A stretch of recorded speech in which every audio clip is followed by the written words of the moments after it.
Well, hello and welcome to a rather special episode 350 of the Total Saints podcast, your home for all things Southampton Football Club. And of course, we start as ever with a huge thank you to our TSP patron community. We couldn't make the show without you each week and your incredible support, and it continues to grow. So a big welcome this week to Justin Parker, who's joined our James Beattie tier this week. So Justin, welcome to the team. We really appreciate your support. Well, so coming up on tonight's podcast, it really was a game of two halves at Birmingham. A useful point, to be fair, a game our manager described as a great advertisement for the Championship. We discuss that later. Mind you, that was possibly the second half that he was talking about. Some substitutions that actually did have a positive impact on the game, a controversial or not goal that saw red for an already extremely wound up Chris Davies, and a huge amount of Saints possession for once at the right end of the pitch. Add to that a world-class save, which earned him man of the match for Gavin Bazunu. Interested on Glenn's feedback for that. A rare goal for Archer and an even rarer sighting of Matsuki. Then I think you know that this is going to be a worthwhile game to discuss for our 350th episode. My name is Neil Crespin. I'm in again for Martin. And joining me this week, Steve Grant, the owner of Saints Web, Glenn Delacour, writer of the blog League One -10, and Alfie House is the senior Southampton reporter at the Daily Echo.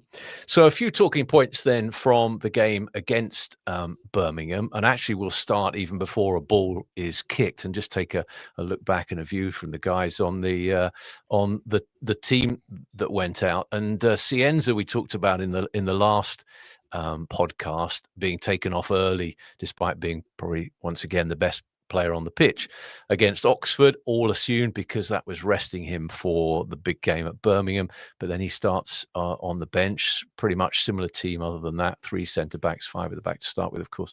So, Steve, when the team sheet came out and you saw Cienza on the bench, was that a surprise, or did you sort of think, well, that's fine, bring him on as that sort of impact sub, which is actually what ended up happening? Bit of a surprise for actually the reason you suggest, that him being taken off 10 minutes into the second half at the Kassam on Friday. You kind of thought, well, that's managing his minutes so he can play from the start in the next game. I mean, we said it was kind of a little bit, you're kind of looking a little bit too far ahead, really, when the game that we were currently looking at wasn't won. And yeah, it got worse with him off the pitch. But in fairness, Jay Robinson, who came on for the last half an hour or so of the game at Oxford, did play well in that cameo, and it's probably not completely unreasonable to give him a start, especially when, as we've mentioned multiple times, four games in 10 days. You can't stick with the same starting 11 every game during this period. That would be absolutely mental. And in a position where we do have a little bit of strength in depth, where someone has come off the bench and shown something, I don't mind that so much. It's showing that when you do kind of get your chance and you play well, you earn yourself a place in the team. I don't think that's a bad attitude to have, frankly. Yeah. But I mean, obviously, still leaving Cienza on the bench. I mean, you could have probably done something and allowed him to start the game. You might have dropped Azaz to the bench, perhaps. But I guess if we've taken last night as Cienza's hour sat on the sidelines, then should be good to go for the rest of these games, I think. So yeah, we'll take it as the positive from that, I think. Yeah, and Glenn, we talked in the last podcast about not having any impact players on the bench. At least, I guess, this way it made a difference for us, knowing that he could come on.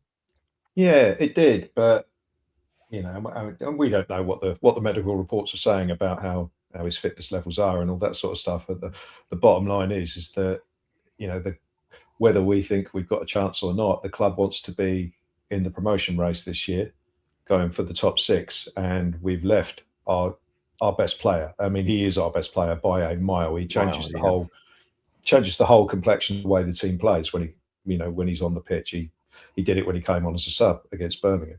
So we've not had him on the pitch for roughly one game out of two. We've won neither.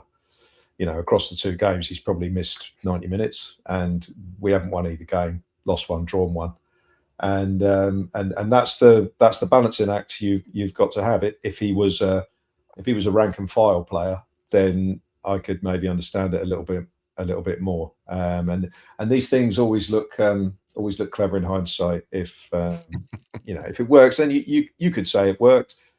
Bringing him on and bringing on the other three subs that he brought on, because they all combined for the equalising goal. Obviously, the end kind of justifies the means. But it's difficult to say too much about it, because we have no idea about the sort of medical side of things and how tired he is and all that sort of stuff. But it's when you've if you're a travelling fan going all that way for an 8:15 kickoff, and you want to get back on track after the Oxford game, I imagine it was a little bit disappointing if you were in the ground to find out that he wasn't playing. But we've just got to trust the manager on that one. But as Steve said, Robinson, I think I said it last week, Robinson's the only player out of the starting 11 up till yesterday who had put his hand up in any way and said, I'm worth a game here. But there you go. We kind of got away with it, because at the end of the day, a point at St Andrews is not a bad result. But I think as we get into the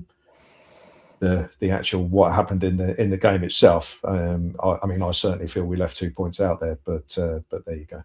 Yeah, I think that's certainly a view of people in the chat as well. So let's get on to the game itself. And Alfie, I described it as a game of two halves. Very poor first half, pretty poor defending, and not much better in attack. Do you think a game of two halves, is that a fair, simple assessment? I think it was a very boring game in the first half and a slightly more interesting one in the second. I think things sort of felt like they started the first couple of minutes reasonably well. It felt quite end to end, and there was a couple of chances early on. I think Finazaz had one that was sort of bundled across the box to him at the near post, and he forced a save. And I'm pretty sure Birmingham had a fairly early chance as well. And you think, all right, this game could be quite lively. But after that, it was stodgy. Like it felt sort of hard to come by.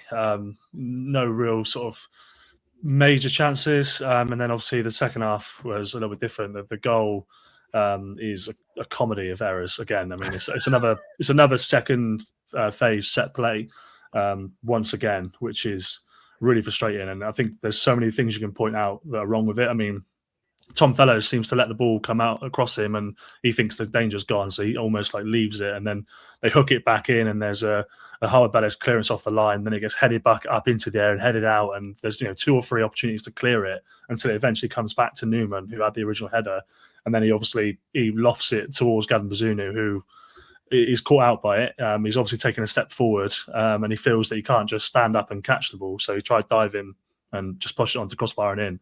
And it's a really poor goal to concede. But then Glenn mentioned the impact from the bench. Obviously, with Cam Bragg, who made a massive difference coming on. Thought Cam Bragg had a really good little cameo. Elias Yella, a right wing back, who he looked on it. Tom Fellows looks a little bit off the pace at the moment, and Elias gives us a good option there. It's Cam Bragg into Elias down the right. Elias puts the ball into the front post, and Cameron Archer scored for the first time since August.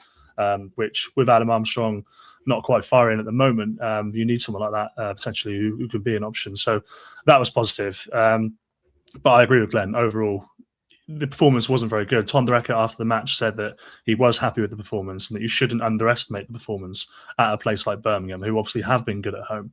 But I don't quite agree. I think that they did well to fight back and win a point, but ultimately it wasn't a very good, impressive day of football. Yeah, agreed. Steve, back to you on your sort of summary of the game, a game of two halves, right? I don't think we were quite as bad in the first half as was made out. We had a good 15 to 20 minute spell right in the middle of that first half where we looked like we'd suddenly figured out what we were doing, and we suddenly eked out 3 or 4 really good sort of presentable opportunities that unfortunately Birmingham defended quite well. They defended their box really deep, and just threw bodies in the way. And it worked. It worked for them in those instances. We had 2 or 3 opportunities where Fellows got in behind the left back, pull back for Armstrong, and his shots have both been blocked before the keepers even had an opportunity to save them. So yeah, I mean we've kind of created the openings, but credit to the defence for putting their bodies on the line and being in the right place. I mean, it's a lot of that is just instinct. Quite a lot of that I don't think you can necessarily teach, and unfortunately, it seems that's not something we're particularly adept at ourselves in the other box. But yeah, I mean, we were, let's be honest, we were fortunate we were effectively playing against 10 men. Because that Kyogo lad up front, Jesus Christ, he's shit.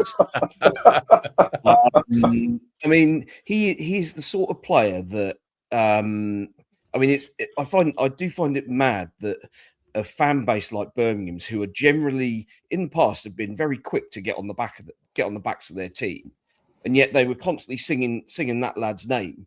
Like, you're not watching this game. He's crap. He's basically costing you points every week. I think he's living off the Wrexham game. I think he had an absolute blinder in the first game of the season, didn't I? I think that's the one that they're still sort of remembering.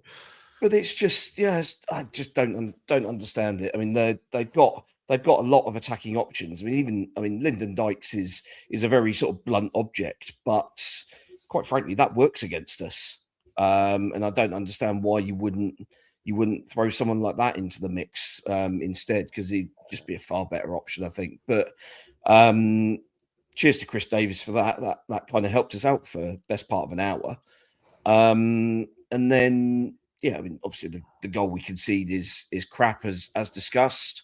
But then, I mean, Birmingham are. I mean, I mentioned this, didn't I, on Sunday, that if there is a team in this league who is worse at reacting to adversity in this league, it is Birmingham, and so it proved. Where, I mean, I don't know if anyone noticed that the ref blocked off one of our players in the first half and which allowed Birmingham to run through at us about 10-15 minutes in, I think. Okay. So he kind of had a little bit of form for that, basically being stood on the edge, on that kind of bit of the centre circle as well, on the right-hand half, as the cameras looked at it. And yeah, he's obviously got in the way of the Birmingham player who thinks he's got all the time in the world to kind of turn and run after the ball. But he didn't have it. It wasn't like he had it under control. And he's obviously just run straight into the referee. But there's nothing like the laws of the game only tell the referee to stop the game if the ball hits him, and the ball hasn't gone anywhere near him. The referee hasn't made contact with the ball, so there's no argument really for play to be stopped. He's not injured anybody or anything like that. So yeah, you carry on. And Birmingham then had at least another one opportunity to clear it, maybe even 2, before then the 3 subs combine to get the goal. I mean, there's probably a slight argument that might even, I mean, the Premier League dubious goals panel would probably give that as an own goal, I reckon. Even though Archer's had the kind of deciding input, I think the fact it kind of ricochets off the defender's arm right at the very end, I think would count against Archer there. But good for him to get back on the scoring run, because I mean, we know again that he's a bit of a streaky player. So he now gives us options for the next 2-3 games. When actually we were possibly thinking that maybe he was kind of slipping further down the pecking order, if that was even possible, given the lack of attacking options. So yeah, great to finally have some sub impact. That's good. And Matsuki coming on was okay, neat and tidy in little parts. Gave away an absolutely brainless free kick right at the very end that I fully to get punished from, but got away with it. And yeah, I mean, I think Birmingham's home record, I think they've lost one game at St Andrews in 36. I mean, admittedly, a lot of those games are in League One against crap opposition, but it's still a formidable place to go when sort of even at this level. So a point not to be sniffed at given previous away results.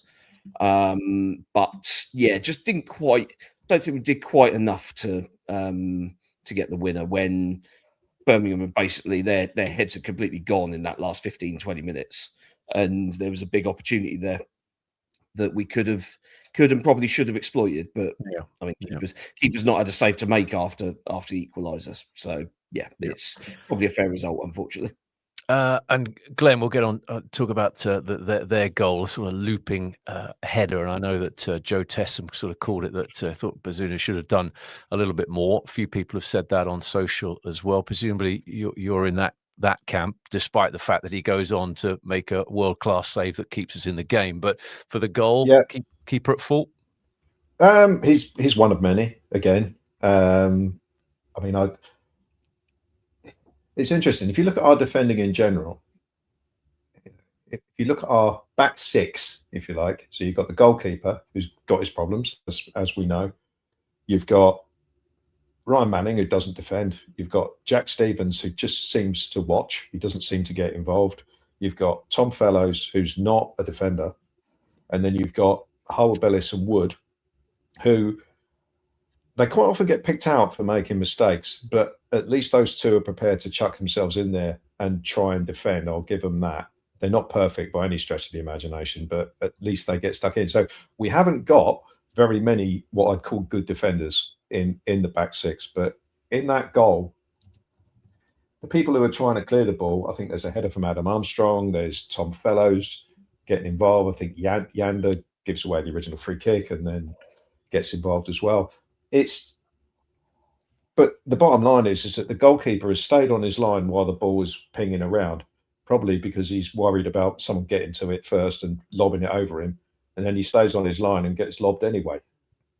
So I'm really not sure that his role in that can be sort of like totally ruled out, because I just think, you know, it's not his fault. He's the height he is.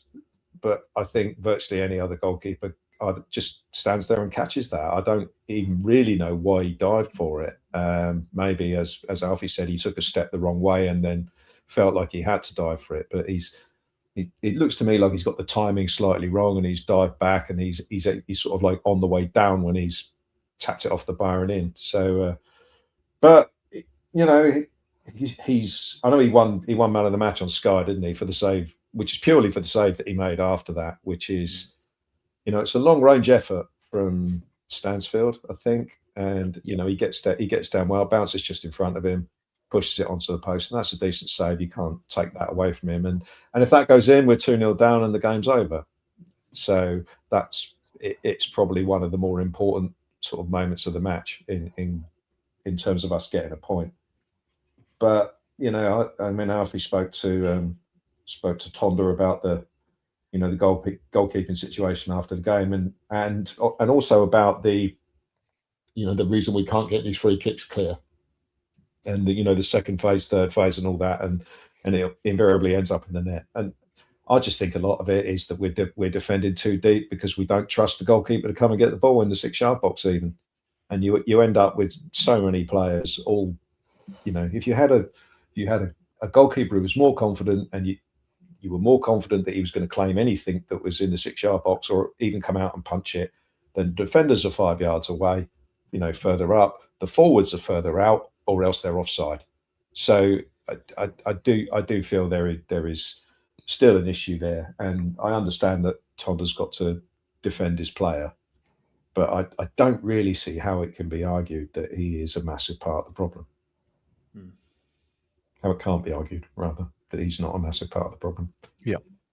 Well, certainly, as we talked about on the last podcast, the stats are there to prove it, and it's a very stat-driven game at the moment. But Alfie, he does go from 0 to hero in the space of 30 minutes or so, and makes that world-class save. Did that come up in the conversation after the game? With Tonda? Yeah. Well, I asked Tonda quite honestly, whether he looks at sort of the XG prevented and save percentage stats, and his response was, "I trust my eyes on what I see with the players." And I said, "Are you happy with what you've seen?" And he just said yes and stopped. So I made the point that do Bazunu's consistently low stats worry you? And he said, "I think that's not a discussion for now. He's been man of the match, so I'm not going to criticise the goalkeeper.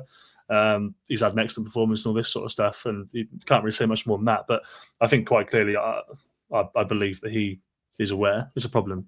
He's not an idiot. No one can ignore it.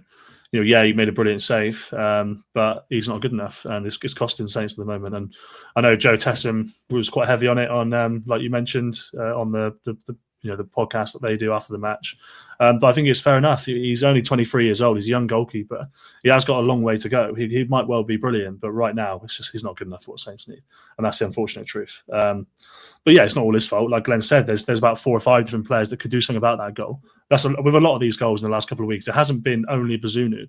It's been defenders not clearing set pieces. It's been all sorts of stuff. So it's not only his fault. But yeah, I think you need a really good goalkeeper to bail you out every now and then. We don't have that at the moment. So I think that's where the problem is. And that's a conversation that we filled quite a bit of the podcast with on the last one. Of course, the transfer window is open dependent when you're listening or watching this on the 1st of January. So we'll see whether there's any progress there. But certainly from I'm just looking through the comments that we're getting, that's still a strong desire to bring in a new keeper. So we talked about the substitutions of the last sort of few weeks just not being effective enough, but we touched on it very briefly at the beginning of this podcast, that this time against Birmingham, they really did make a difference. Is there anybody you think who's played themselves into contention for the start at Milwall? We'll talk about the Millwall game. Well, I think Cam Bragg definitely has, because we talk about Leo Senza needing to take a rest and not be able to play 90 minutes week in, week out. Caspiander's come from the same division, the same country, and he's played every minute, and he looks tired, and he's a good player. He's a good young player, but he can't do everything. And I'd actually think that maybe Cam Bragg comes in for him and offers him a day off against Millwall potentially. Maybe that's a big call to make, and maybe it doesn't happen. Shea Charles is back in training in a couple of weeks, but he's not expected back before the whole game on January the 17th. That's what Tonda said yesterday. Okay. So in the meantime, we need to get some use out of Cam. I don't know what everyone else thinks. No, I totally agree. Totally agree. To me, Yander looks tired. I've said it for like 2 or 3 weeks, and he stopped being as dynamic with driving forward with the ball and splitting the lines with the passes, things like that. It's just not quite there, and I think he's like a few others has just sort of fallen off his level a little bit. And Cam Bragg, Steve was saying earlier, if someone sticks their hand up and plays well and someone else is not playing so well, then they probably deserve to start. Also, you got to remember, I know we get onto Milwall in a minute. Milwall are a very physical side. So I think Cam would probably be a little bit more physical than Casper would in that, with the current form and fitness that they're showing. So why not? Also with Bragg, what was interesting was that Bragg being alongside Downs actually raised Downs' performance last night. I thought Downs was kind of still doing basically his kind of sort of bare minimum of just recycling everything, and like everything is a bounce pass back to the defender that's given him the ball against a team that was pressing us when we were high up the pitch, but wasn't quite so keen to press us kind of in sort of midfield areas when the back line had the ball there. So it was frustrating, like in the first half where him and Yander were alongside each other, and Downs was more effectively facing our own goal more often than not. Whereas as soon as Bragg's on, suddenly there's a little bit more energy and a little bit more forward impetus, and Downs is quite happy to then look forward and play some more forward passes, even take on a player every so often. So that's a weird thing to kind of get our head around in terms of why Downs has suddenly felt the freedom to play in that way with let's be honest, an academy graduate, sort of complete novice. alongside. Don't you think though that the handbrake was taken off a little bit in the last 20 minutes? I felt like we were playing with the handbrake on for virtually the whole game. In the first half, Armstrong was isolated on his own. Azaz was quite deep. Robinson was, picking up the ball deep on the right-hand side and trying to do things from there. I just don't think we got the support up to Armstrong in the first half. And when the subs came on, I mean, Yellett was playing further forward than Fellows was. He seemed to, and it just seemed like there was, it's partly energy, but I do feel like the instructions changed in the last 15 minutes a little bit, and the handbrake came off a little bit. So maybe there was just some instructions went on to Flynn Downs, so for Christ's sake, passable forwards. I don't know. I don't know how much of it was the. I mean, it was obviously with it was with the substitutes, but I do somehow feel there was a slight sort of change of instruction as well as a change of personnel. I definitely think that's the case. I mean, although he's stuck with the three at the back, and we can talk a little bit about that now, Tonda has made it quite clear that he is trying to win these games. I think he showed that by sending Gavin Bazunu up in the 91st minute for a corner at 1-1. Like, he does want to win the games. The three at the back thing is what people are saying, how can we be trying to win? We've got three centre-halves on the pitch. And I sort of asked Tonda about that after the game. And he said he's aware of the topic, he's aware of the discussion about it, but he pointed to the fact that Taylor Harwood-Bellis in those last sort of 25 minutes is in the box, having shots, putting balls in. And he says that basically he believes that if he takes their three at the back structure away, that they will lose their structure, I guess. They'll lose their ability to defend. They'll lose the way they defend on transitions and all this kind of thing. And then he also mentioned that look at the goals we're conceding. We're conceding set pieces. And if you take one more physical profile out, that's not going to help that. I mean, having the physical profile in there hasn't been helping it anyway. But that's the point that he makes. So I thought that was quite interesting that he's made it quite clear that he believes if he takes a third centre-back off, you lose the whole structure of the team and they'll lose everything, which suggests that the players are not quite adaptable in his mind. But yeah, that's what he said on that. Obviously, people will agree or disagree, but that's his reasons for not bringing the centre-back off. Glenn, what are your thoughts on that? Not entirely sure, because the third centre-back is Jack Stevens, and he's not been great. There was an interesting. I think it was when Stansfield hit the post, the ball sort of pinged back into play, and there was a second shot that came in after that. And both Wood and Harwood-Bellis are throwing themselves at the ball, and Stevens is there, but he's not doing that. And I just don't think there's something up with him. It just seems to me he's just not quite there. Whether it's a fitness thing.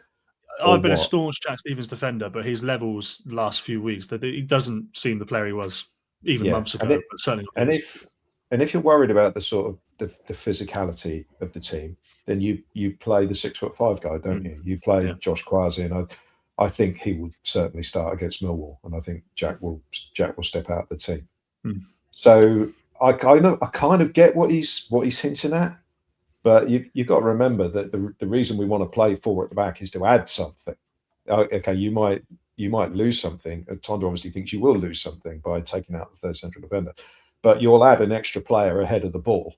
So then maybe you won't have to do as much defending, because you won't be giving the ball away as much, or you'll be playing through the lines quicker because you've got an extra option to pass to. So it swings and roundabouts, and that's what football management and formations is all about. If I add this here, what do I take away from here? I do get the argument that we don't have many sort of like tall players defending set pieces and stuff like that. But and when we have tried to play four at the back this season, I mean, we did it against Pompey, didn't we? We did two games, Hull and Pompey. Yeah, and we were dreadful. I can't remember who were the centre backs in those games. I know Harwood-Bellis against Hull. Stevens and Harwood-Bellis at Hull. I assume it must be those two against Pompey as well. Yeah. So I don't know. I mean, dropped right after that one, didn't they? Yeah, in the formation that we played, as I say, the handbrake thing.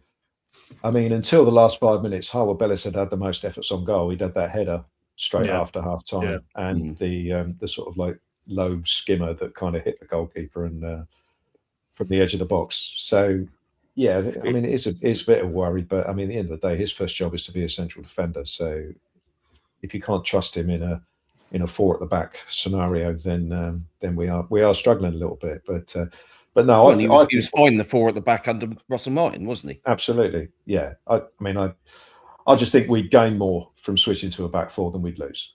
But one of the things about the fact we're playing this back 3 means that, players like Ryan Manning, for example, the amount that Ryan Manning gets the ball is a bit weird. Like, he's obviously, I like him. He's a good player. He's got the highest sort of creation for chances and crosses and all this sort of stuff. But he's getting the ball every single phase of play. Every single attack seems to go through him.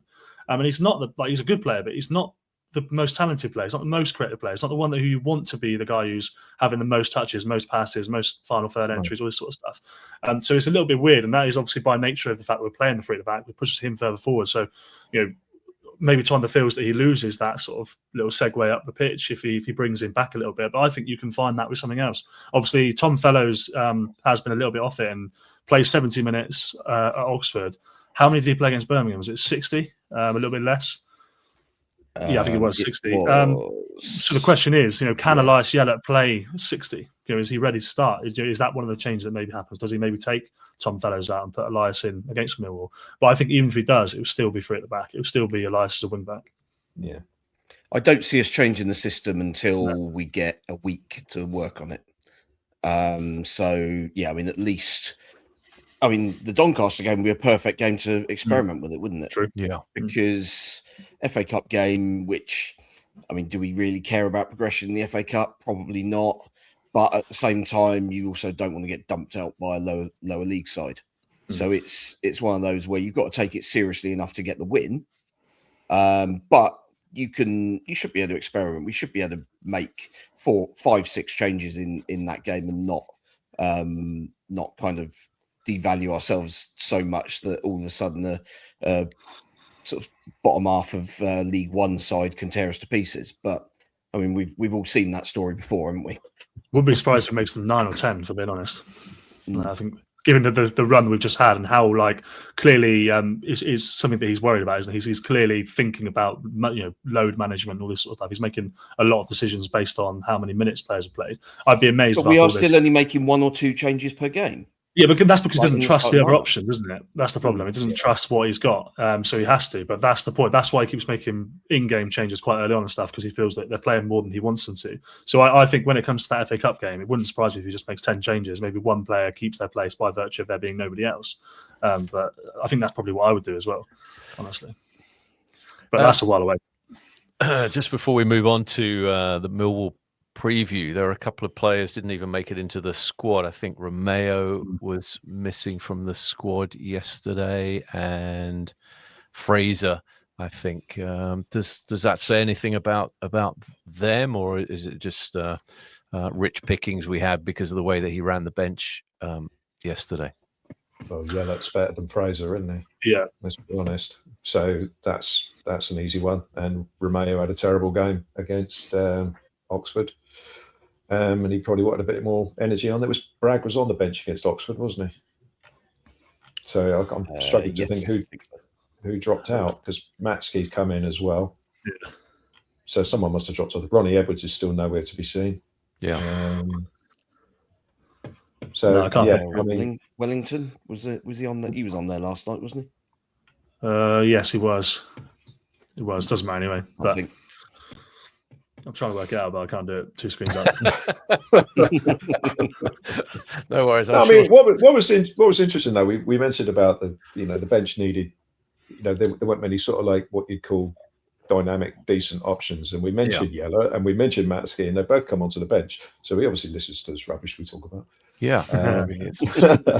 But those two players. I know Matsuki gave away that stupid free kick at the end, but he actually looked bright when he came on, and Yella obviously did as well. So there were some positives. I mean, are we still well?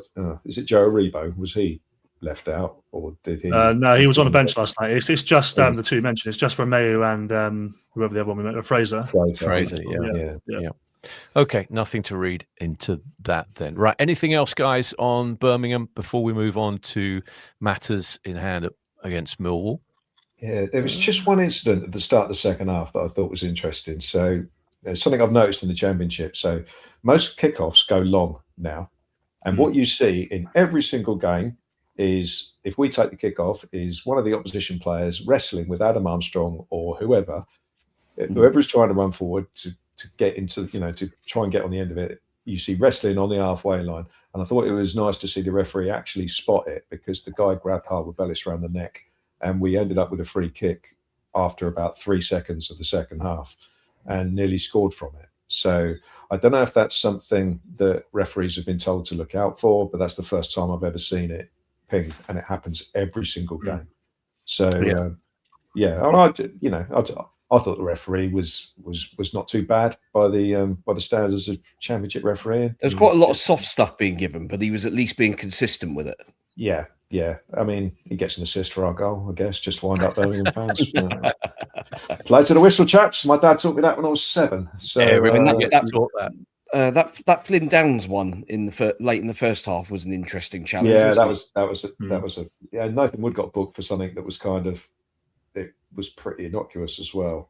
So, but no, at least I wasn't spewing at any point with the referee, sort of thinking, oh, he's bent one way or the other. I just thought he, got some things right, some things wrong, but he wasn't too bad. But yeah, it'd be interesting to look out for those off the ball blocking from kickoffs and see if that's a thing that they're trying to pick up on. Yeah, they mentioned it in commentary as well. I think actually that it was unusual that it was picked up, and it does happen a lot. Right. We'll move on to Milwall game in a moment.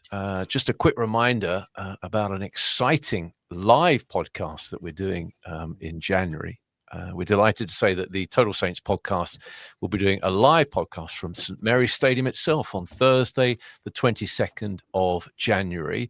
We're partnering with the Saints Foundation, so it'll be in front of a live audience. We'd like you guys to be there. If you're listening, it's something you'd like to come along and take part in that. Details are still being finalized, but that date is fixed. That's the 22nd of January. So if you want to put that in the diary for now, because capacity is going to be limited, Patreon members will get first access to tickets. So if you fancy being in the room for this one, now's a very good time to make sure you're part of our Patreon community, and we'll have more information in the next week or so.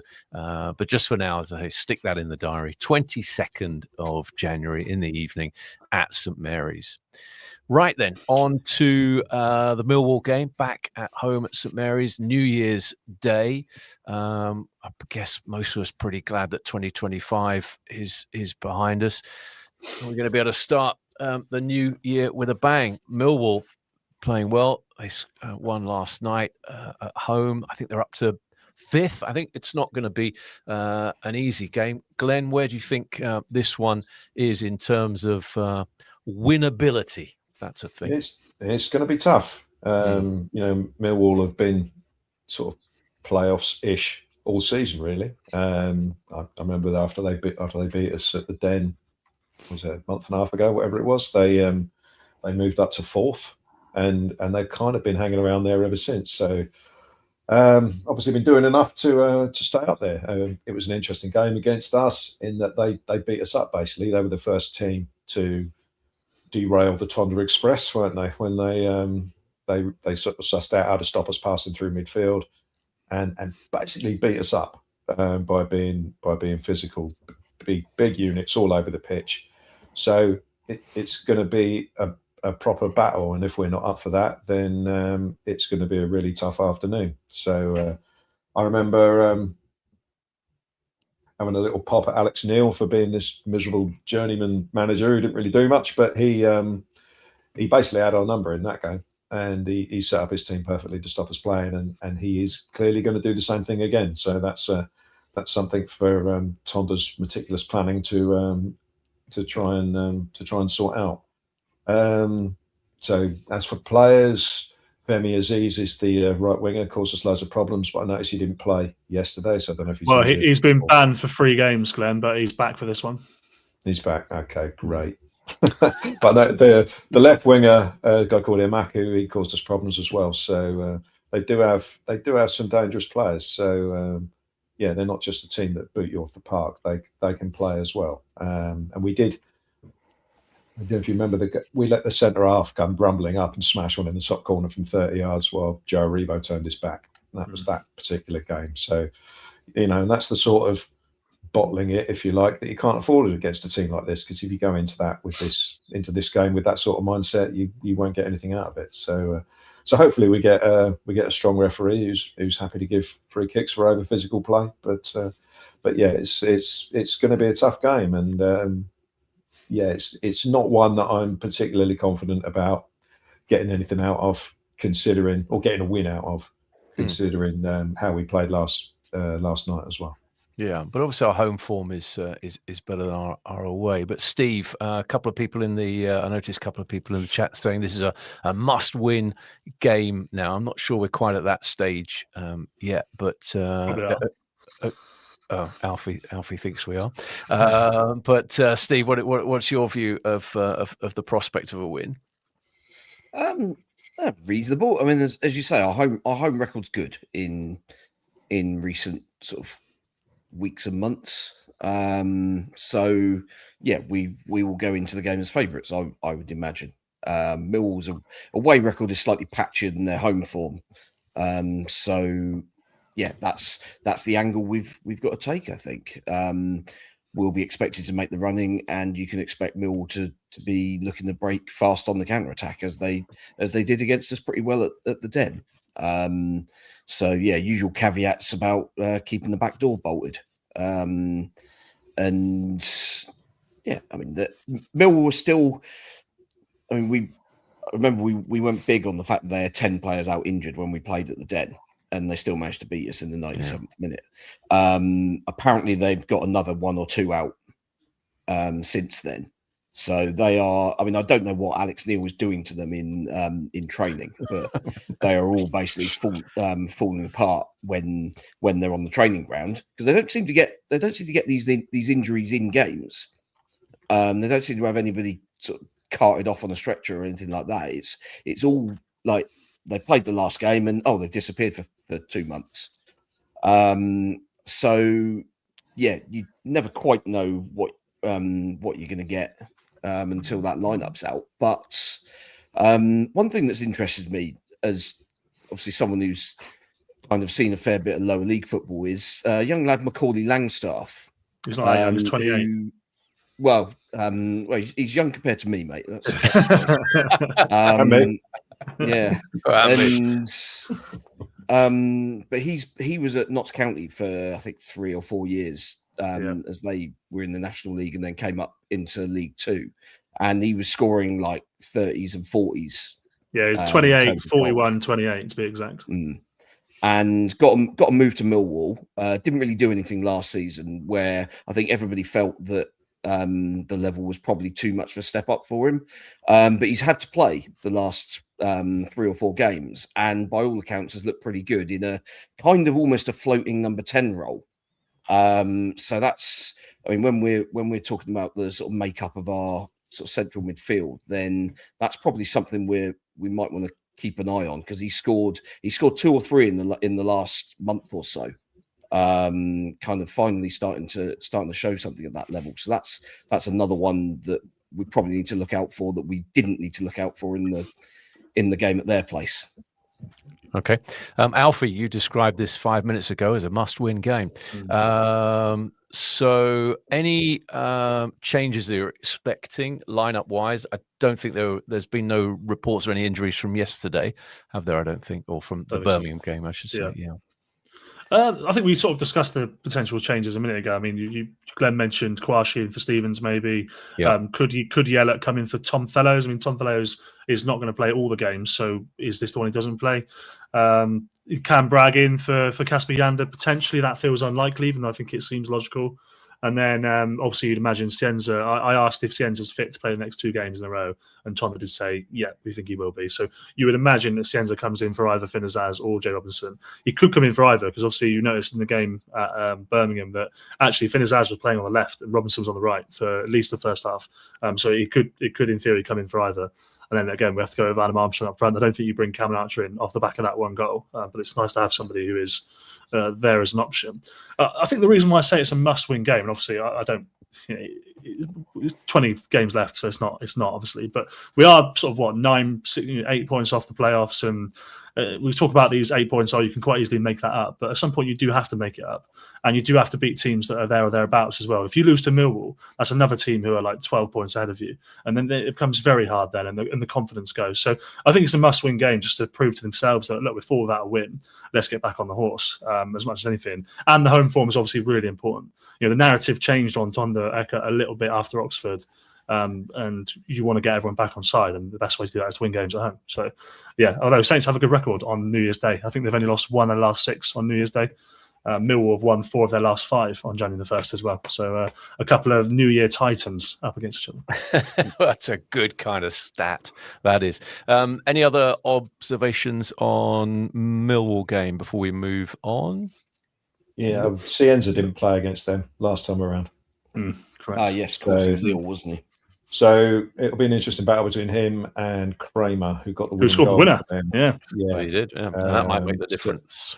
So that'll be an interesting one. And if nothing else, that's what Cienza does, is that he stops your fullback being as much of an attacking threat, because they're always sort of like concerned about him.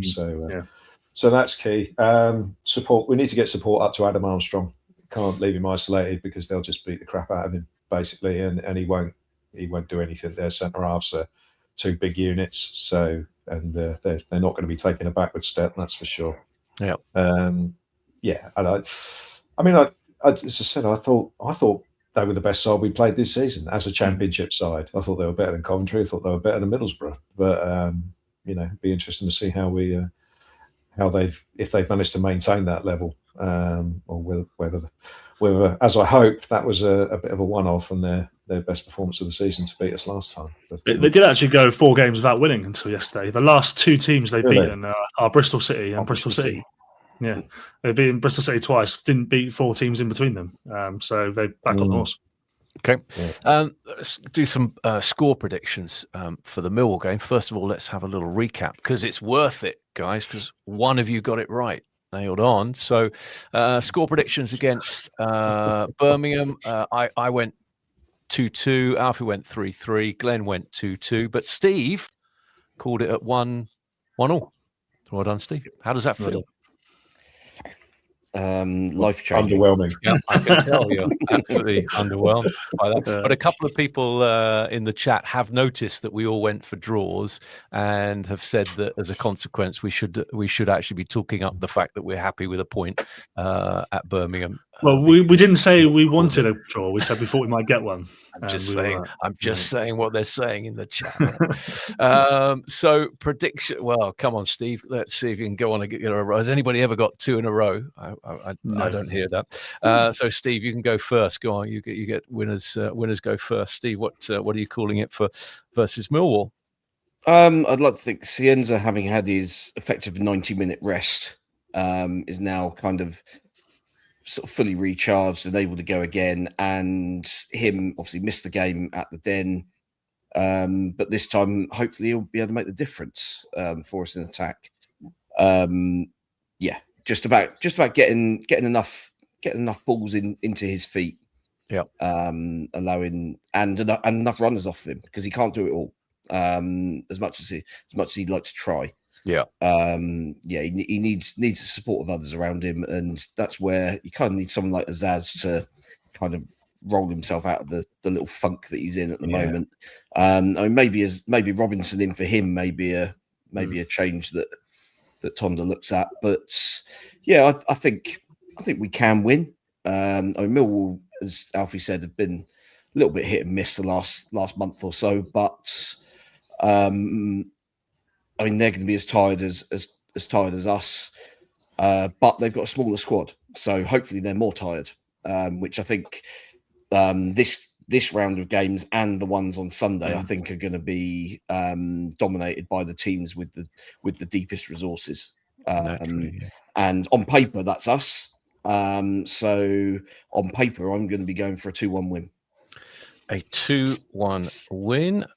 Glenn? Having talked up Millwall, I kind of feel like I have to predict us to have a rather depressing New Year's Day, but we don't want that. So I'll go for a rather stupid prediction of a 1-0 win and we'll sort the defence out. We'll get the goal, and we won't let one in. There you go. It's mad. I'm not remotely convinced that will happen, but I'm not predicting a defeat on New Year's Day. So. No, it'll be a great That's start. not really my job here to just pick the score I want. But there you go. Alfie, what have you got? Any more science behind your guess? Maybe? No, I think Steve made the good point that the depth of the squad and the struggles they're having. On FotMob, it's listed as 9 players here who've got injuries, and at least sort of 4 or 5 of them I recognise as being players who regularly start for them. So they've obviously got big problems. On the back of that, I was going to go for a 2-1 win. Then Steve had it. I was going to go for 1-0 after that, and Glenn had it. So what should I have? Should I have a 2-0 win? Probably not going to happen, is it? But I'll take it. 2 goals, a win, and a clean sheet. I will say I'm looking forward to this game a lot more than the next couple. I mean, we've got to go to Middlesbrough on Sunday, and I'm not looking forward to driving up there. And then I didn't realise quite how far away Doncaster was. I thought it was only a 3-hour job, but actually it's a little bit further than that. So I'm going to relish. Is it? Well, there you go. Unfortunately, I'll be driving. I'm going to relish this nice little breeze into St Mary's on the weekend. Yeah, very good. Okay, so Steve going 2-1, Glenn 1-0, and Alfie 2-0. Just to go back to the Birmingham game, actually, I forgot to mention that we had 98 entries, 23 with the correct results, the draw, and 8 correct scores, including, of course, Steve getting that right at 1-1. Right, gentlemen, just before we wrap up, I thought I'd just do a little thing with you guys. They don't actually know about this, but it is, if you were listening at the beginning of the podcast, our 350th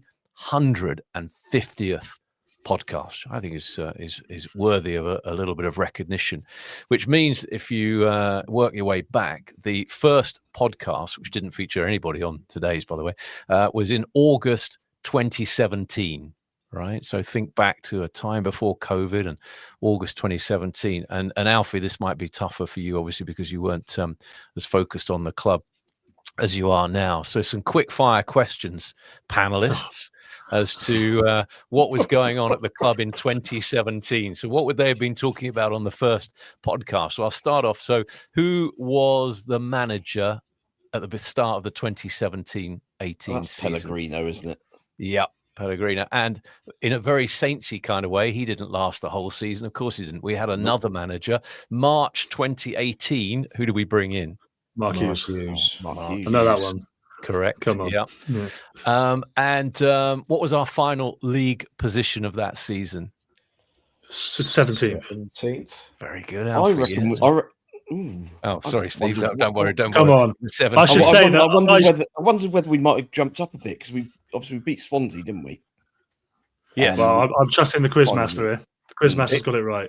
It is 17 is the right answer. So yes, we were in 18th. It was the Swansea game that meant we stayed up. We did, however, have a decent FA Cup run this year. How far did we get, and who do we lose to? Semi-final lost to Chelsea. Semi-final Chelsea. Yeah, he's on fire. I should say, by the way, you said I wasn't focused on the club particularly at this point. I wasn't focused on the club at all. I was in Bridgewater College in my first year of A-levels, so I had nothing to do with Saints at the time.